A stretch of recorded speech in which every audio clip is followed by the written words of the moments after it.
Orang yang suka ngebahasain ikhlas bagi dirinya, seringnya malah justru gak ikhlas. Saya ikhlas loh ini. Saya nih ngaji selama ini, saya bantu pengajian-pengajian, saya ikhlas loh ini. Kalau kamu ikhlas gak suka disebut-sebut, Bu. Wal amalu salih yarfa'uh, kata Allah SWT dalam Al-Quran.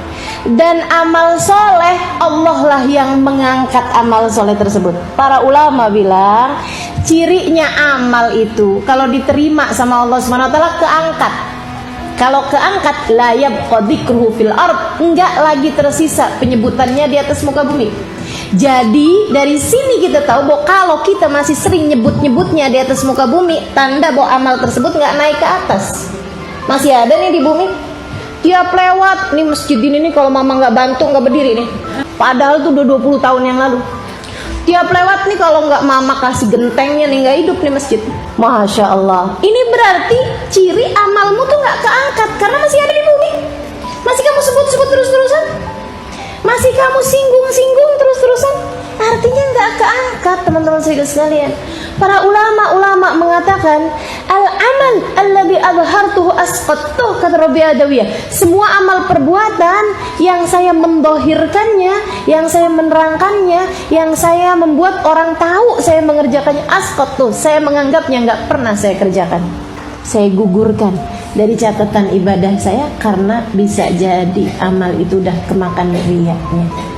Hati-hati teman-teman sekalian, meniat nih, urusan niat bukan main-main, bukan main-main. Maka di saat kita nih lagi kerja gitu ya, niat dalam hati nih, gak usah disampai-sampai saya kerja nih tujuannya begini, gak usah.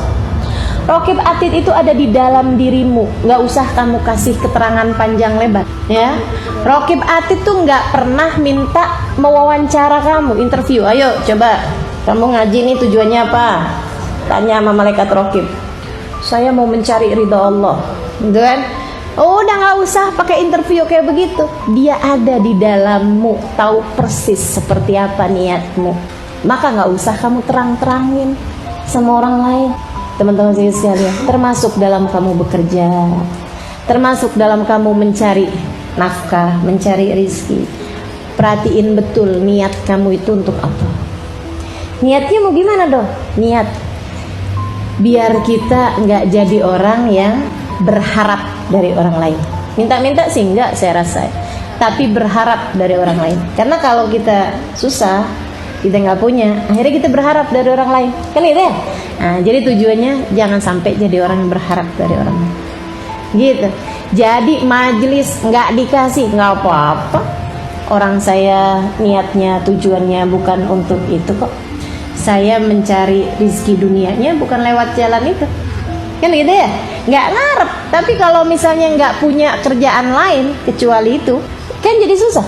Kalau kayak Ustaz Khadijah misalnya mimpin sholawatan, nggak dikasih, nggak jadi soal istri dari Habib Salim, kan begitu ya. Akan ada suami yang memberikan nafkah. Saya biar gini-gini punya suami loh ya, yang bisa memberi kepada saya nafkah gitu. Artinya bahwa nggak dikasih, nggak jadi soal, karena kita tidak berharap dari orang lain, kan gitu ya. Nah itu, jadi teman-teman sekalian, ketika kamu bekerja, niatnya buat membuatmu tidak berharap dari orang lain.